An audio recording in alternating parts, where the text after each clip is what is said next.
SIR খসড়া তালিকায় বিভ্রাট। চুঁচুড়া থেকে স্থায়ীভাবে জামশেদপুরে স্থানান্তরিত ভোটার, কিন্তু তালিকায় তিনি মৃত। দুশ্চিন্তায় পরিবার। বাগডোগরাতেও জীবিত ভোটার, খসড়া তালিকায় মৃত। নিউজ 18 বাংলা এই খবরের জেরে সংশ্লিষ্ট জেলা শাসকদের থেকে রিপোর্ট তলব করা হয়েছে। বাগডোগরার বিএলওকে শোকজ করেছে কমিশন।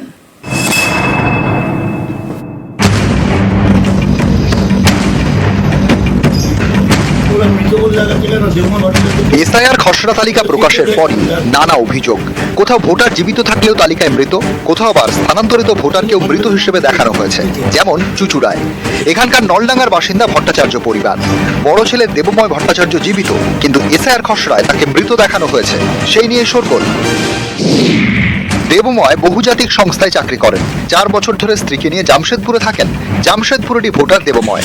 অভিযোগ, বিএলওকে তথ্য দিলেও এসআইআর খসড়ায় তাকে দেখানো হয়েছে মৃত। কিছু বলার নেই, জীবিত মানুষকে মৃত বানিয়ে দিয়েছে, কি করা যাবে।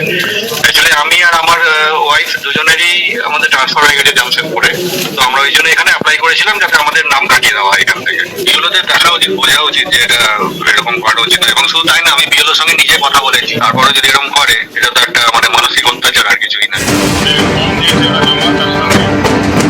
নলডাঙ্গার 120 নম্বর বুথের বাসিন্দা স্নেহময় ও শিখা ভট্টাচার্য দেবময়ের বাবা মা।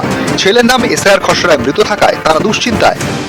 3 জনের তো নাম উঠেছে, আর দেবময় ভট্টাচার্য আমার বড় ছেলে, তারা তো শিফটেড হয়ে গেছে জামশেদপুরে। ওখানকার জামশেদপুরের এপিক কার্ড দেখিয়েছি, উনি শিফটেড বলে লিখেছেন, কিন্তু এখন তো জানতে পারছি বড় ছেলেকে মৃত বলে দেখানো হচ্ছে। এটা কি ব্যাপার হলো আমি তো বুঝতে পারছি না। খুবই ভুল, এটা আমার ছেলেকে মৃত বানিয়ে দিয়েছে, এটা ঠিক নয়। আর এটা আমি মানতে পারছি না যে আমার ছেলেকে মৃত ঘোষণা করেছে, এটা আমি মানতে পারছি না। না, যেহেতু আমার ছেলে বেঁচে আছে, যারা ভুল করেছে এটা তারাই সঠিক করবে।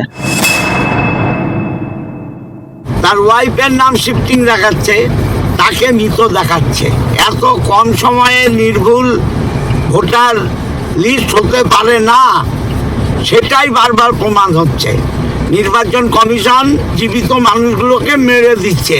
ওই বাড়ির লোকের চিন্তিত হওয়ার কোনো কারণ নেই।